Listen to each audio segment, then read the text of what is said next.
Pleased to be joined by my good friend, and I say good friend because we met in probably the worst way possible through disease. Jon Lindstrom, everybody, who is a recent Colorado Golf Hall of Famer. Congratulations, Yeah, man. thank you. That Yep, is cool. yep, Let's start here. Let's start with golf because we both love the game. yeah. One of us happens to play the game at a different level. You were inducted into the Colorado Golf Hall of Fame, not for something you did as a superintendent or a PGA pro, but something you did on the course playing the game. Did it come as a surprise or did you expect to get inducted? One of the board members asked for a playing resume like 2 or 3 years Yeah. ago. I sent it to him. It was I didn't know I was gonna be on the docket anytime soon. It was more of we're looking for possible future fame or Hall of Famers, and I thought it'd be well down the line. And then a couple of years go by, and I got the call last year and was inducted this year, and the ceremony was just a week ago Friday. How do your kids treat you now that you're a Hall of Famer? About the same. About the same. That doesn't change. Yeah. Your golf career is amazing because I heard your speech at the induction, and you didn't take up golf until later in life. Let's start when your father tragically passed away. How old were you when he passed? I was 9. 9.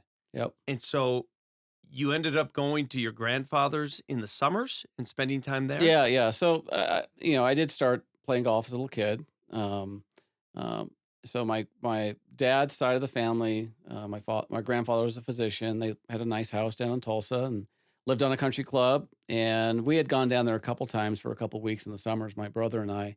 But after my father passed away, single mom living in Seattle, uh, couldn't really afford daycare. And my grandparents said, "Well, send John and my brother Steve to send them down." We'd spend the whole summers there.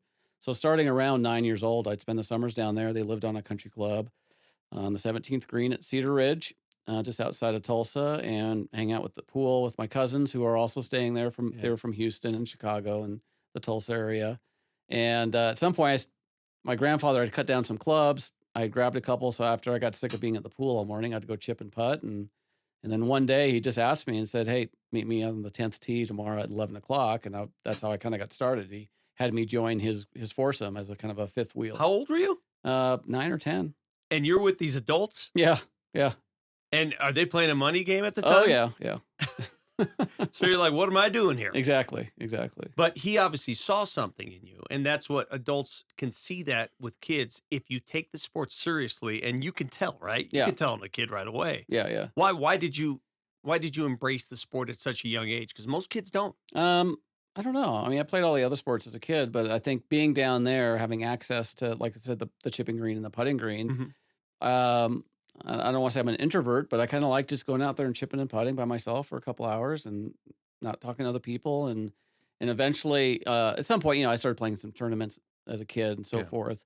And I think I just enjoyed the competition where it was it was all on me, good or bad. So are you self-taught? Did you have lessons? So I had a couple lessons. My first real lesson, believe it or not, was with Lee Trevino.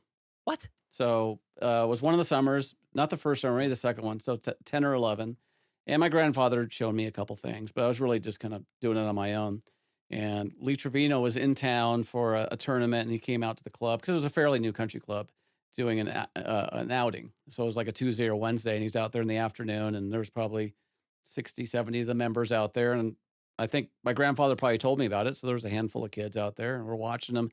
And Lee Trevino's, this is back in the '70s, he's telling jokes and hitting balls and telling jokes.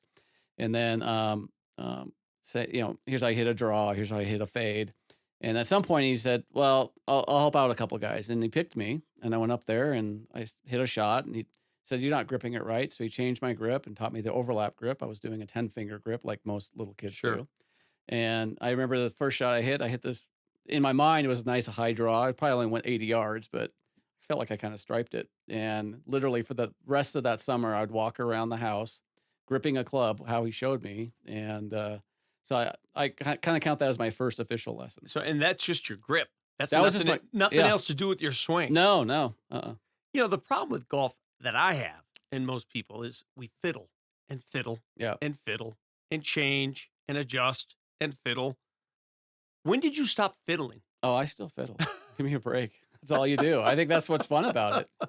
It's not like you just kind of figure it out and then just keep doing the same thing. There's always fiddling, believe me. Yeah. But at that young age, you got that grip from Lee Trevino and you started playing. When did you get into real competitive golf? You played in high school, Yeah, obviously. so I pretty much just played golf down there. I didn't really have access, I guess, to Okay. a club and when I went back to Seattle.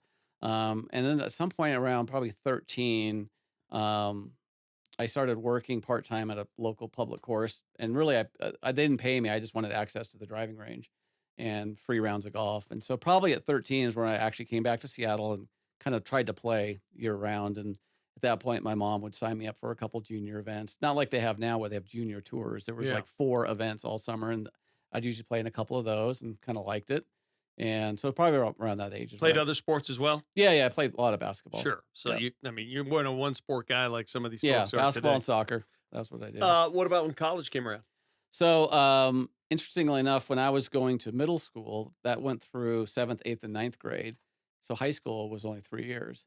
But since some of the high schools actually were 4 years, I was allowed to try out from my middle school and ninth grade to try out for the high school team, and I made it. So I was the first kid ever to have a four letters because I was Oh, wow. most Yeah. so when I was in ninth grade and middle school, I started playing high school golf. And then college? College, ended up playing at Wazoo, Washington State Yeah. Cougars. Um, obviously made the team. I was a scholarship golfer, team captain my senior year. I was the first one. My understanding is the first one to win an individual event as a Cougar And golfer. at I that mean, point, now they've got a bunch of great players, but back sure. then that wasn't the case.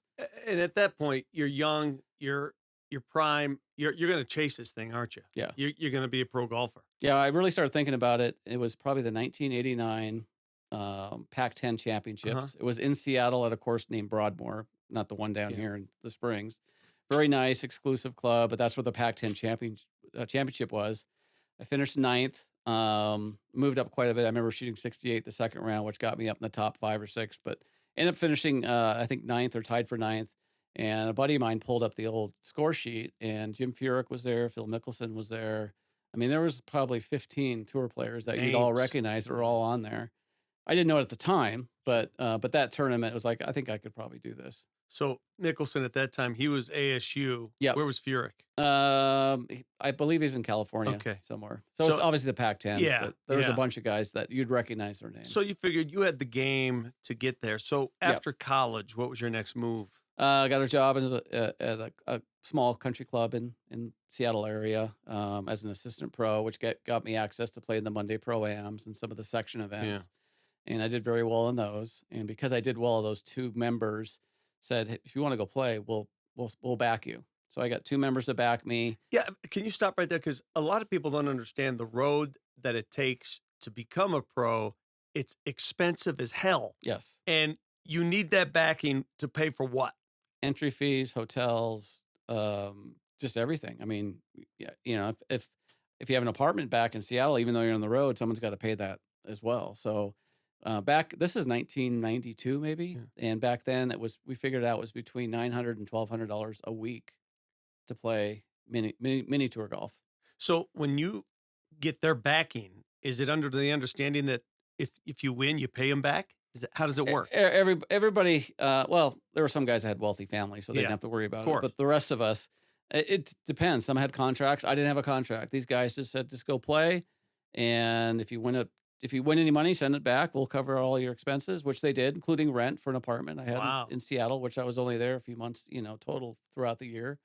Um, the South American tour had just started, so I went down there for 9 weeks, played in 8 different countries. So it was basically like the national open for each of these countries. We And you went just staying at random hotels? Yeah, so there was 12 of us, and it was organized by, a guy out of Miami that was Mhm. trying to get more Americans to go down there. So we paid him, and he helped organize it all, but the 12 of us traveled around quite a bit. But I got to play with Carlos Franco, who ended up winning on the tour.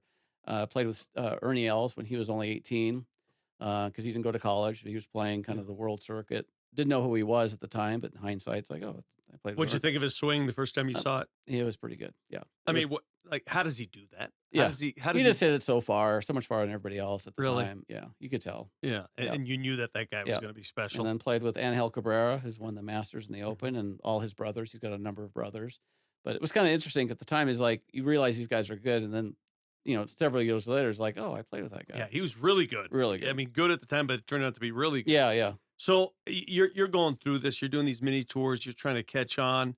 At what point did you say, "All right, enough. I can't do It it"? was probably 95, so I've been playing for 4, maybe 4.5 years, Mhm. and it was just it's a lot of work. You're constantly on the road. It was before the internet, so, I mean, it's not like you can just go online and figure out where you're going. Yeah. Living in, out of really cheap hotels in really backwoods places around the Southeast primarily, um, and it's just like, I need to get on with my life. So I mean, so but you weren't making the kind of money that said this is going to cut No, it I for mean, me. I Yeah. won a couple events, won 10 grand. An Mhm. interesting story was when I turned pro, well, after I got my backing, I played in a couple mini tour events, but my big first like experience was going down to the South American tour. So it goes through the winter here because it's the summer down there. And my first event was in Venezuela, and it Mhm. wasn't in Caracas. It was in a place called Barquisimeto, which is the middle of nowhere in Venezuela.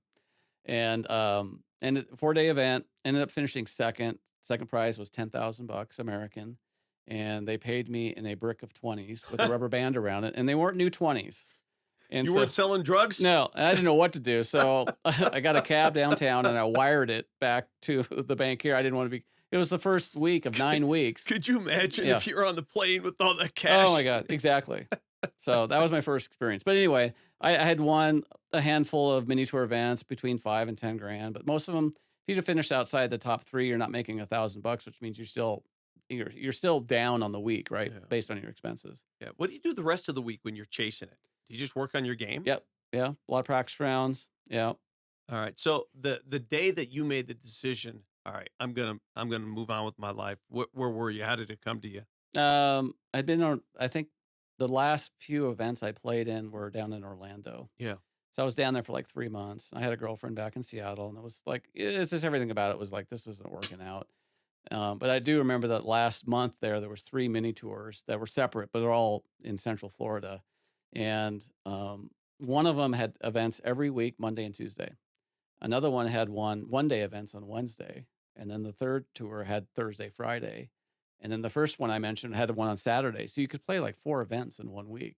No practice rounds. You're just driving around, and a lot of golf. And I came home after that, and I'm just kind of like, I'm done. Yeah. I gotta get a job. Screw it. Yeah, Um, what was your major in college?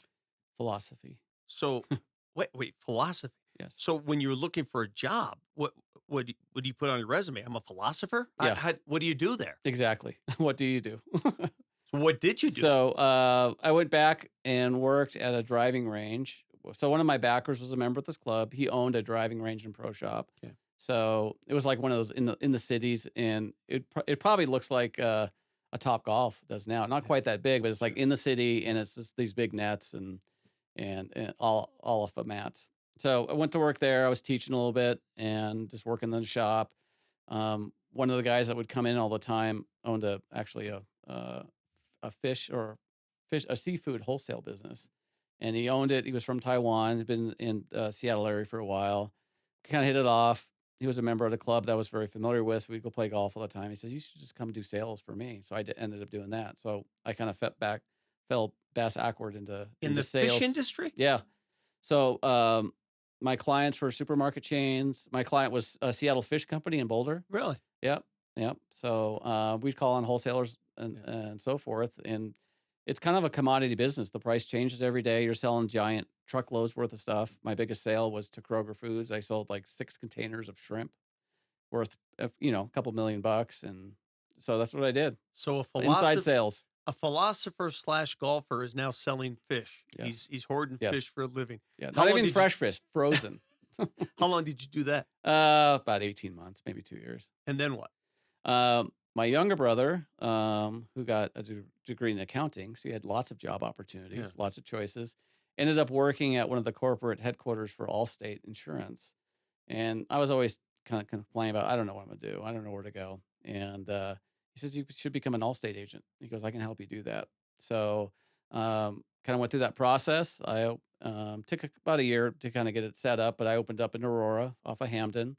It was an Allstate office. My wife quit her job and she helped out. So the two of us worked there, and But you That have to build a network of clients. yeah, yep, build a network of How clients. did you do that? It's not Um, easy.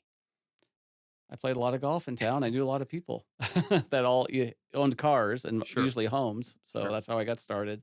And then eventually I started selling more commercial stuff, so Uh-huh. smaller commercial lines. My first one was a guy that owned a liquor store, like a pretty big liquor store in Okay. Castle Rock. So I insured that, but I couldn't do it through Allstate. So I had to partner with a different broker here in town that had access to the commercial market. So I kind of did that all during my day and hired an office manager who kind of ran my job with the Allstate agency. Did that for 3 or 4 years. Ended up building a commercial book of business. I sold them both, and then ended up being more of a risk consultant with some of the, one of the largest insurance brokers in the world, which is Holy Willis. crap! You've reinvented yourself Yeah, like 20 times I during know, the course of I your know. life. Yeah, now that I say it out loud, it sounds that way. That is impressive. So why Denver in the first place, though? Why'd you move here? Okay, so was back in Seattle. Yeah. My wife Stacy grew up in Broomfield. Went to Broomfield High. Went to CU. Ah, Got a degree in architecture. Her first real job in that business was in Seattle. So I met her up okay. there. And we come down and visit her parents all the time. And it's like the weather down here is pretty Yeah. nice. So at one point later on, after we've been dating for a while, and maybe it's even after we were engaged, I said, if we have a chance to do this, let's move to Boulder or Okay. back to Boulder area or Denver. So while you're doing, insurance, risk assessment, all this stuff, your Yeah, career, your money, you're still playing golf. a little bit. Like, what do you say when you say a little bit? How Not much much? at all until probably we moved here. So we moved here in like late 99. We built out the insurance practice in 2000. So maybe like 2002, 2003, I started playing again. I got my amateur status back, which I never really bothered to do prior to that. How do you do that? I apply to the USGA and they want to know your playing history as a pro. Yeah, If I had just come off the tour, they could make me wait 3 or 4 years. sure. But since I quit many years earlier, hadn't Mhm. really done anything. I think my wait time was 6 months. Okay. And then I think the And, first, and you did that so you can play in tournaments yeah, as an yeah. amateur? And so the first thing I did is I got my amateur status back, and I signed up for the USGA Mid-Am qualifier, which was I think was at Pelican Lakes. I won that. I went to the USGA or went to the US Mid-Am in Fresno that year in 2001, and then I played in 26 USGA events since then. Did it surprise you that the game was still there that many years later? Um, I mean, it took some work, but Sure. yeah. But But I mean, no, sort of but stopped it's one of those playing. things like you know how to do it. You Yeah. just haven't done it in a while. But yeah, it's like riding a bike. Yeah. Yeah, Well, a little bit. some people can't ride a bike Yeah. like you can. Some of us ride I mean, it into still took a lot of walls. work, but at least I knew I knew how good I could be because I was that way before, I guess. So what as an amateur then, since that what are your biggest wins? What are the ones you're most proud of? Um, well, the quarterfinals in the 2008 US Mid-Am in Mhm. Milwaukee was pretty cool.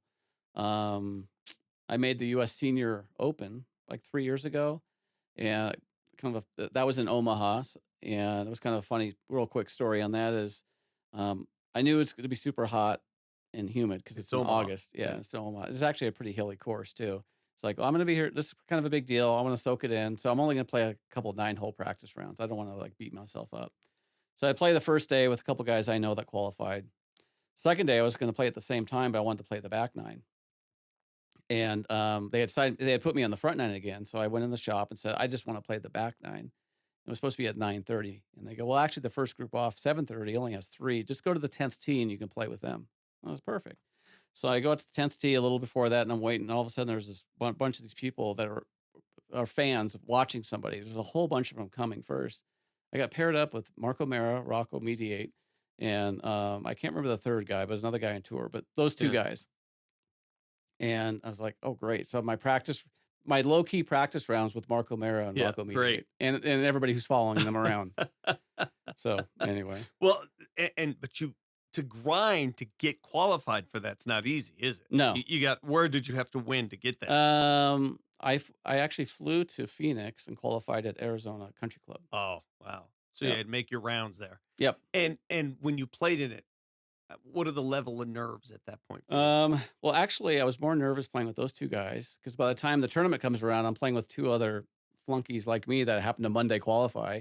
So there's really nobody watching us. But by then, I wasn't really that nervous at all. You've Honest with you've you. also won numerous partner events Yes. with you and different partners Yeah. in Yeah. the state of Colorado. You fared very well in amateur golf.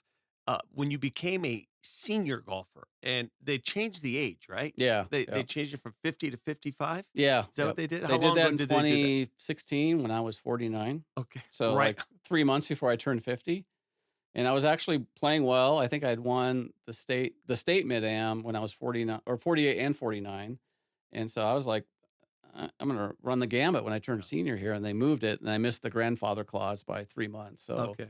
um, As a senior amateur, where are you ranked, or what's your highest ranking? well, they started doing Wagger, which I don't know if everybody knows what that is, but, it's the World Amateur Golf Rankings, and Okay. so every event of a certain size has a power ranking to it, which means that it's like a strong field or not. And so when I did turn 55, I made sure played as many events as I could get away with from work and so forth, to see how high up I could get in that Wagger ranking. Yeah. And it's a worldwide ranking, and I got to fifth, um, Fifth in the world. fifth in the world as a senior. Yeah. Wow. That's impressive. But I I won mean, the You asked my question. The other one was the Transmiss Senior, which I don't think anybody from Colorado's ever won. That was in LA, and that was part of that year when I turned what 55. club in LA? What is it? I don't even remember what the name of Yeah. that is.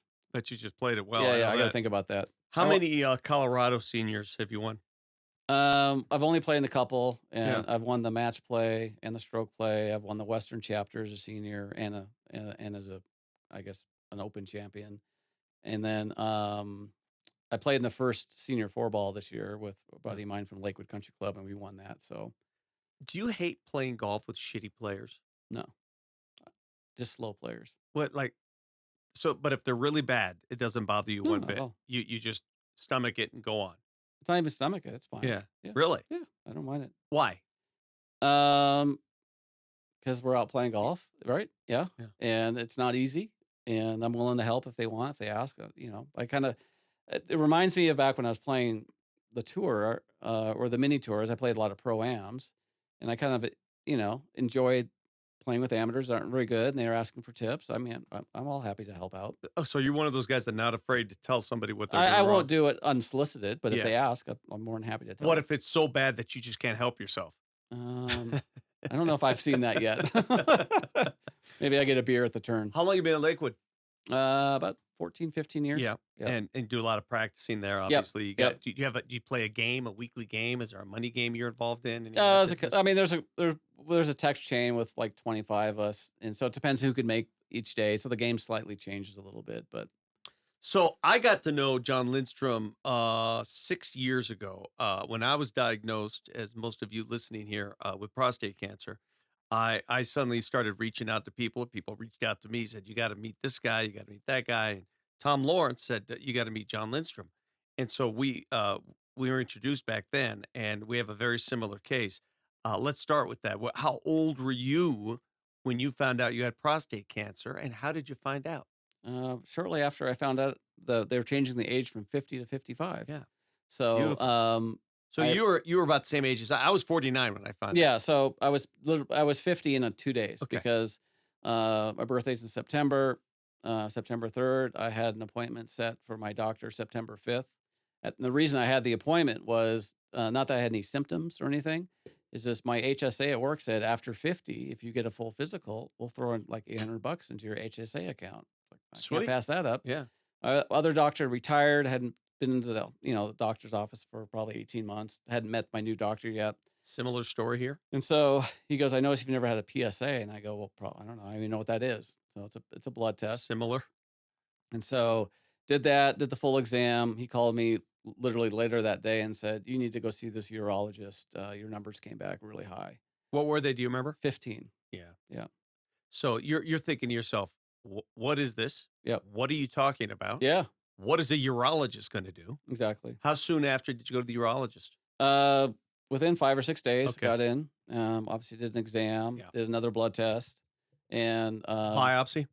he recommended the biopsy. So we did that like 3 weeks, 2 weeks later. It was just a matter of scheduling it. And then when you heard the words, where were you?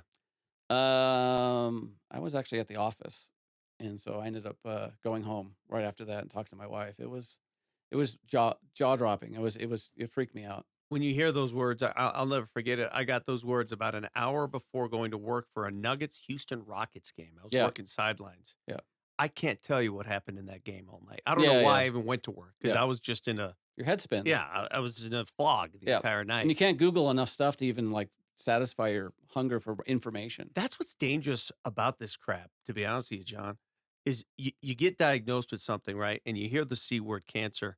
And the first thing we do is what they tell you not to do is don't go down that rabbit hole on the Yeah, internet. But exactly. you and I seem like very similar. Yeah. So is that what you did for the Yeah. next 3 or Oh, 4 yeah, days? yeah. Yeah, you see the word, uh, shelf life, death, how, all the, when Yeah, you hear death and cancer, yeah, that's all you. yeah. So how bad was it and what was your treatment? What did they suggest at that point? Alright, so I did the biopsy. I got a Gleason score of 4+3, which is not great. It's Yeah. not as bad as it could be, but it's not great. Mhm. But that means I have cancer, Yeah. and, it's fairly aggressive. And then we go through the whole thing where you talk to different doctors about what to do next, and there's, like, maybe let's say a half dozen legitimate things you can do. You talk to 6 doctors, you'll get a half dozen different answers of what you should That's do. what's frustrating And about it. so my stepfather, who has since passed away of prostate cancer, he had been struggling with it for a few years prior to that. So I called him, and he says, if you can cut it out, because theoretically, if you get rid of it, you're cutting out the tumor. Yes. And so, diagnosed September 5th, January 15th, I had almost a 4 or 5 hour surgery to have it removed. Yeah. That's how quickly And it at all that happens. point, yeah, surgery is, the actual procedure itself doesn't hurt. The effects of the surgery is what Yes. leaves marks. It, Yep. it does some things to a man that you don't like to talk about, but Correct. it certainly does. And Yep. that's why a lot of guys don't want to opt the surgery route. Yes. How, Yep. how bad was it for you? Did you Well, survive it yeah, pretty? yeah. The big concern around surgery is whether they can save the nerves around Yes, it, which means sexual function mainly. exactly. Um, at that point, I was like, I could live with that being an issue if I can like live without cancer. Yeah, Fortunately, the surgery went well, and they saved almost all the nerves, so that wasn't an issue. I do have some friends that had the surgery and it wasn't quite as good. sure. They are super frustrated by it, but it's a concern for sure. All right. So you're a 50-year-old guy. They just took your prostate. You didn't even know what the hell it was a few months ago. No. And you're thinking what there? You're cured? What did they say at that point? Yes. Yeah. So removed it. The plan before the removal was that we're still going to do some radiation in the prostate bed, but you have to wait till it heals. So I Okay. knew that I was doing that about a year later. And that was just part of the what the doctor just decided that's the step you're gonna take? Yeah, because I was pretty adamant that I want to take the most aggressive step. I don't want to Yes. mess around with this. I don't want to do stuff that may or may not work. This seems to be like the most clear cut way to do it. Is if you cut the prostate out where the cancer is, you should get almost all of it, Yeah. and then this radiation should help clean it all up. Okay. So that was the plan. And you did how many weeks of radiation afterwards? 5 weeks, 5 and weeks that of was here in radiation? Denver. Yeah, And then your PSA levels went to what? Undetectable for a yeah, while? yeah, yeah. 0.006 or something. How many years? At least 5. I 5 think years? yeah, I think it was more than 5 for sure because I remember it's like, "Hey, I made the 5-year window. I'm good to go. I'm So done." did I. Yep, You make that 5-year window and they tell you if you get to 5 years, all good. yep. And then what? Then my PSA started going up. Isn't that crazy? Yeah, it went from It's like 0.006 looking in the mirror to here. point 0.1 and then point 0.1, point 0.2, and, like, every month because 'cause I'd get my blood test every 4 to 6 weeks, it was definitely going up. Not quickly, but then at some point, it started going from 2 Mhm. point 0.2 to point 0.4, and then it would almost be doubling, and that kind of started freaking me out. Sure. So, and you're asking your doctor, okay, we did everything, the necessary measures. We did the radiation after surgery. What's our next step? What did the doctors tell you at that point? Um A lot of it was just around different medications to take, and they're called ADTs, androgen deprivation therapy, Yeah. which is basically chemical castration. Yeah. It's there's just various different ways to stop your testosterone. Most prostate cancers feed off of testosterone. So theoretically, if you lower that to nothing, then the cancer can't grow, and it may shrink. It may even go away, but it's more of a band aid than a cure. Explain why you can't have radiation again. You can't radiate the same area twice. Just health purposes. It's too dangerous. Yeah, too dangerous. So, You'll get some other type of cancer, or you'll start getting lesions and burns and other stuff. You just can't do it. what about where is it located? How big a cancer? How do Yep. we find it? Yeah. Did you get any answers there? Not really. I mean, the usual therapy to kind of find out, okay, so my numbers are going up. Yeah. You need to kind of find out where it's at. It's probably not in your prostate bed, but we need to find it. So you do a PET scan, and they have various injections that you do that supposedly attach to prostate proteins. And if you don't have a prostate, it's attaching to the cancer. And so I think I did 4 PET scans that never found anything. It showed markers, which means that there's something there, but it would never light up the scan. So they Even though couldn't see your it. PSA was high enough, it should Yep, have. yep. And so I think you referred me to your doctor Mhm. out of California. Saw him, and he's like, "They're injecting you with the wrong thing." Mhm. And I'm like, "Well, how could that be? Aren't these all urologists and cancer experts? How could it be the wrong thing?" And sure enough, it was. He had a different injection, same process, injection, PET scan. We did that in May of 24 and got back, and it lit up and was in my lymph nodes in my pelvis area. But you were able to then you went to Mayo in Jacksonville, and I, you Afterwards, radiated that. yeah. After that scan came back. How were you able to radiate that area and not the original area? Because it was far enough Okay, away from the so original. Yeah, alright, the original prostate bed, that's a very small area. okay, So, yeah, okay, so you did how many weeks there? did 5 weeks again. And then what happened? I got sick to my stomach because the lymph nodes are near your intestines and everything Hey, else. man, you ain't lying about that radiation. Okay. I remember asking you, I did 2 weeks of targeted, and I remember saying to you, "God, this is easy. Yeah, I got no issues here. What are you yeah, talking about? What are you, a pansy?" yeah, Then I get home, and for about 2 weeks, my insides felt like absolute I don't even know how to describe it. yeah, I didn't know what to do. yeah. I couldn't I couldn't crap, I couldn't pee, I couldn't do anything. I don't know how else to say it. Yeah, It is absolute medieval work what radiation does to you, yes, it does. Yeah. especially in that area. Oh, yeah. But as bad as radiation is, and you and I have discussed this, ADT may be worse. Yes. And ADT is what they administer to most prostate cancer patients. Some of them, some people have to take it for the rest of their lives. Yep. Um, And the caveat to that is that in my mind, that medication is designed for somebody who's 75, and they're probably going to die of something else, but they want to give this medication to make sure it's not of the prostate cancer, so it doesn't spread to the bone and mhm, so forth. That's why I call it a Band-Aid, but it's really designed for somebody in their 70s, 75 years old, yes. whose testosterone is already low. So the side effects of having no testosterone aren't as great. And like I said, it buys them some time, so they'll probably end up passing away from something else. But you're 56, 57, like relatively healthy, play golf all the time, or you know what I mean? Don't have any ancillary issues Sure. or overweight or diabetes. And it's like, I can't do this for 20 years. Well, you and I have talked about it. It's one of the reasons why I opted not to do it because you're so right. And I asked my radiologist at Mayo. I said, "Why is this happening with so many young people now?" Why? Yeah. And he goes, "It's now become a problem Yeah. more so than ever. Younger guys, some even in their 40s, 50s for sure, are getting these prostate cancers, but they're not just getting the old man they're getting the aggressive Yeah. prostate cancers. Yeah. So you can't treat them the same. Um, my testosterone level, your testosterone level is much higher than that of a 75-year-old man. Yeah. So to take it from that level to zero, tell us what are the effects? What does it do to you? Well, just to give it some perspective. So I actually Googled this, which, just to find, or Chat GPT it and said, someone in my age, what should my testosterone be? Sure.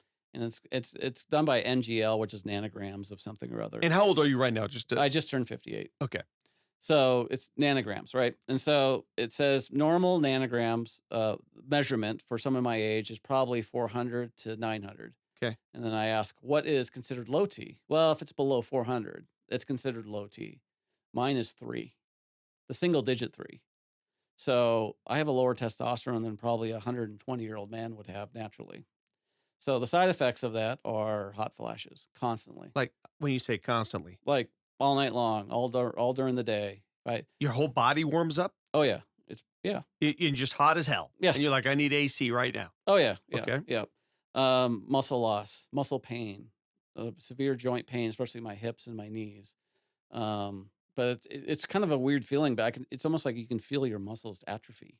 Just like you just feel it once this kind of kicks in, and um, and then tons of bowel issues, everything you can imagine, brain fog, severe fatigue. You I don't mean, feel like you're all there? all the No. time. And, if Focus. you're 90 years old, Yeah. those guys probably are taking a lot of naps in the afternoon Yeah. because they don't have any testosterone. Yeah, I'm they're not not 90, working but I as have that. professionals, a lot of them in a Exactly. real job. Yeah.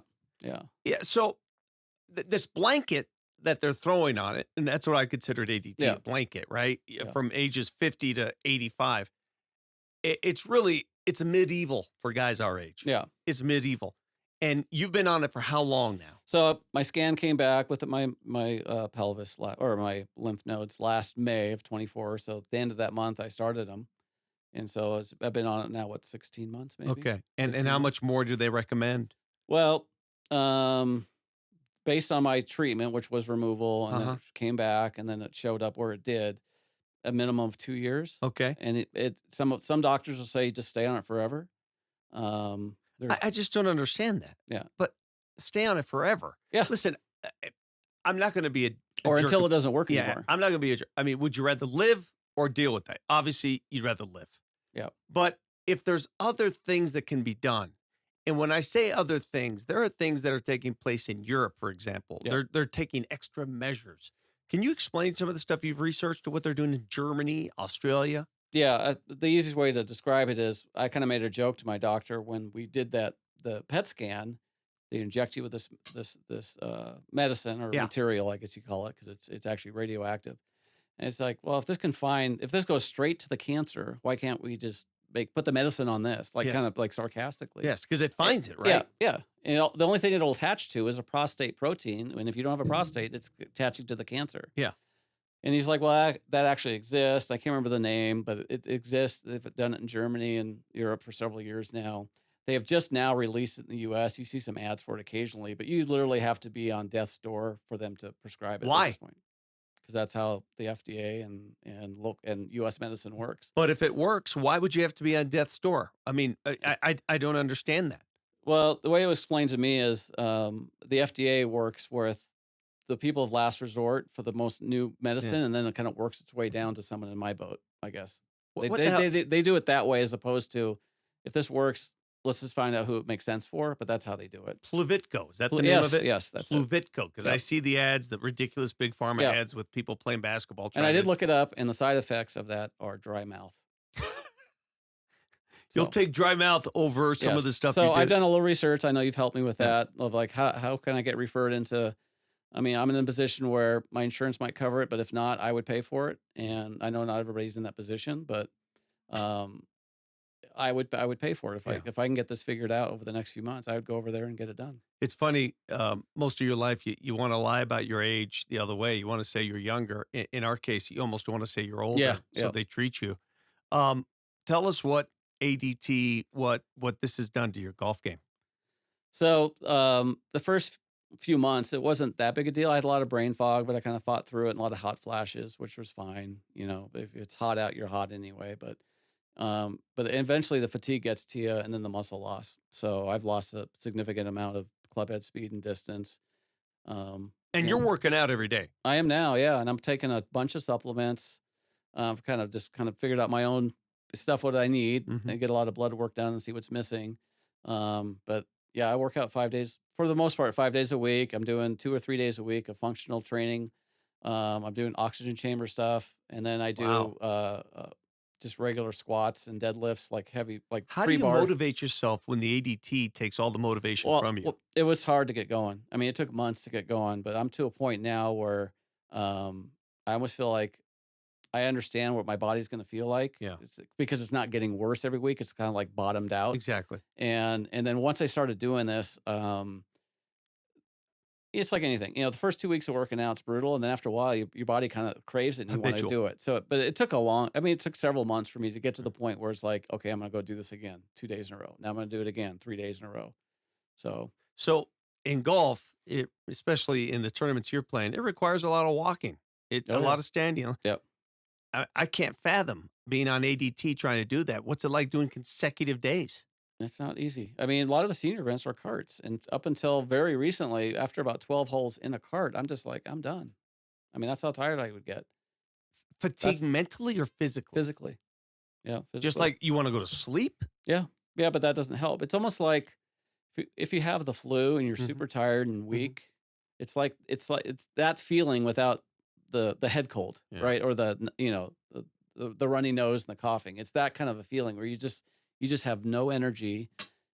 Sleeping doesn't help. You just want to like sit there and do nothing. Do you know other guys on ADT that it doesn't hit them as severely as it hit you? No.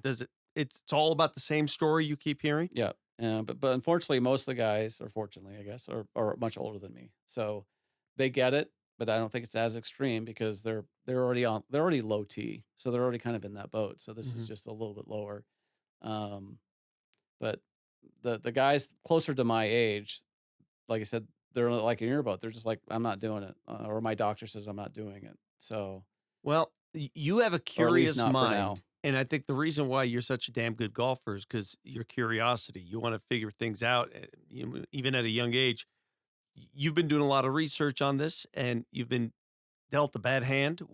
What is your next move? I mean, you and I have talked about it. You become fatalistic. Your mortality changes, right? Yeah. The way you look at life. So what do you do from here? Um, well, I educated myself quite a bit, and I realize now that there's a trial called the Stampede trial, which I think I've shared with you. I think it Yeah. was started in 2002, and it's ongoing, and it's really based on men with prostate cancer that have had it removed, and like processes after that. And most of it's around the ADTs. You take the ADT. And what I found is most of the doctors I've spoken to, and I've spoken to a number of them that are experts with big names like Mhm. Mayo and MD Anderson and so forth, they just kind of regurgitate what's in there, and there's no curiosity. So I'm constantly looking for somebody in that field that's like, yeah, this sucks, and I know this is the standard protocol, but you're different, or you might be different. So let's Mhm. talk about that as opposed to you just being another guy with a couple numbers, and here's what the The protocol the is. danger is though, Johnny, you want to talk to doctors, but you want to make sure they're not telling you what you just want to know or No, I know. what you know what I'm saying? Part of me wants some of that, but yeah, I get Yeah, it. Yeah. yeah, I'm just gonna make you feel good. I'm gonna tell you what you expect. You wanna make sure you're doing the right thing because 'cause you're aggressive from the get-go. Yeah. And there is the fine line, man. If there wasn't so much contradictory evidence, you don't know what the line is. You don't know Yeah. which route to take. Yeah. That's what's so frustrating about it. Yeah. No, I totally agree. And the the handful of physicians I've spoken to, whether it's about this or anything else, is the ones I think I relate to the best, and I feel like they're actually looking at my case as opposed to just a prostate cancer case, Mhm. are the ones that have a couple people in the room that may not agree, but they're all talking to me. Well, I get frustrated when I'm talking to an oncologist and it's one on one. He's kind of giving me what he thinks. I don't know enough at that point to even ask questions, so I just kinda go with it, and then I go home and I do some research and I talk to some other people and I said, "Oh, you should ask this. You should have asked this." Mhm. And it's like that's what I find frustrating. So the doctors I've kind of gravitated to are the ones that are willing to have contradictory opinions in the room with us Yeah, and talk about it. sure. And we may end up coming to the same conclusion, but at least now I feel like it's we're talking about Jon Lindstrom and not just prostate cancer with these numbers. Let me ask you a dark question. See if you're like me. When you hear about a celebrity or an athlete that died of cancer, first thing you do is see if it's prostate cancer? Always. Yep. Isn't that amazing? You, like, Yep. do the research? Yep. Like, so and so died. Ryan Sandberg just died. Yeah. Former Cub infielder, Yep. former Cub great, prostate cancer, Yep. Yep. stage 4. But that's what happens when you get this disease. I You know. start doing it. How often do you think about death? Um, Death doesn't scare me as much as just being seeing my stepfather in the late stages of prostate cancer. Mhm. What was now on his bones, it was on his on his in his lungs, on his liver, and his on his organs. How old was he? He was older. I mean, he was in his 80s. Yeah. Like I said, even he knew when he How was long did he fight it? about 12, 14 years, Okay, but he chose not to have it removed. He chose all these other therapies, which I'm sure are fine, yeah, but he outlived those therapies, and sure. then he was kinda done at that point. If There's you nothing give he me could that do. age right now, I'll take it. Yeah, but the dying part, I don't wanna say I'm fine with it, but I Yeah, mean, it's like that sure, doesn't scare me. It's being as sick, as sickly, and in as much pain as he was, because once it hits the bones, I mean, there's not enough morphine in the world that mhm, will get rid of that pain, and so I don't know how dark you want to get on this, yeah, but this is probably 3 years ago, and he had lost 100 pounds easily, and he was still at home. And he got to the point where he lived in Seattle, where they allow euthanasia. So his oncologist approved it, and he was kind of talking to me what Mhm. this looks like. So once your doctor approves it, you have to go see two other oncologists separately. They interview you, look at your file, and then they have to approve it. And then after that's done, the panel sends that to the medical examiner or whatever in this like a state organization. They have to approve it. So this doesn't like happen overnight. It's take like a couple months. Meanwhile, he's miserable. And so finally it was approved. And then after it's all approved, you got to have to wait 2 weeks to like two. So he found out 3 o'clock on a Tuesday. He had to wait 2 Tuesdays at 3 o'clock. And so I was up there visiting him over the weekend prior to this happening. And he's in dire pain at this Yeah, point. yeah, couldn't eat, and I mean, it was a win. I got him to share a popsicle with me. We split in half, and I was the first thing he's like really eaten in a while. And we're just sitting there watching TV, and he had stopped doing the morphine because it made him so lightheaded and dizzy. And he just felt he's like, I'll just deal with the aches of the bones. And I'll never forget this. He goes, so Tuesday, 3 o'clock, I want you at the pharmacy. I mean, he was like, He it's couldn't like, wait. oh yeah. I mean, he's like, Couldn't wait. it's almost like he had a countdown. It's Couldn't like wait. just Yep. 3 o'clock. He goes, don't mess around. Don't Yeah. wait till. And so, and then sure enough, my brother had to go to the pharmacy and pick it up Mhm. at a Walgreens of all. It's kind of weird because he's like, you're basically getting something that's Mhm. going to kill somebody. It's the best thing you did for him. But he pick it up, and we had it at 3, and by 3:30, it put a dress shirt on and slacks, and the medical examiner comes over. It's kind of weird because you have all these people you don't know that have to be there to make Yeah. sure that you're doing this on the up and up. And they said, yeah, if after you drink it, lay on your left side. That way it won't burn your throat as much. And he drank it and hugged everybody and laid down. And 5 minutes later, he died. Wow. But all that led up to that was pretty sad. That's I what scares me. I Because can't imagine because you witnessed those final moments. yeah, It's a yeah, different deal, yeah, and I think you're scared because you don't want your kids and your loved ones to go through that too. exactly. That's the one thing about cancer. People think that people with cancer, like I, I'm not really concerned about myself. Yeah, It really is other people around you exactly. that it affects more than you Yeah, yourself. yeah, That really pisses me off. yeah. I mean, just being in the room and knowing how sick and how like miserable he was. Mhm. I don't want my kids sitting in my room where I'm in that same boat and putting them through that. Yeah. So Well, talking to you, a fellow young prostate cancer victim, because we're young relative to yeah, this disease. The one thing that pisses me off is when people hear prostate cancer. Oh, everybody gets it. It's an old man's disease. yeah, You're fine.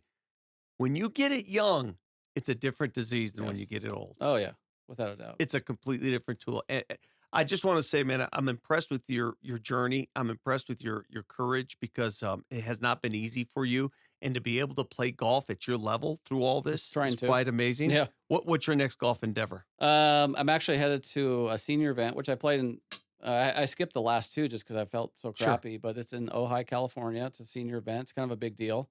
A lot of Wagger points, even though I'm like so far down the list now, it doesn't matter. Yeah. But my goal is if I can go there and somewhat compete, like to do maybe not as much as I did before, but have like 4 or 5 key events I can go to and feel like I might have a chance to compete. But that's what motivates me. Otherwise, it's depressing. How Right? many yards have you lost off your driver?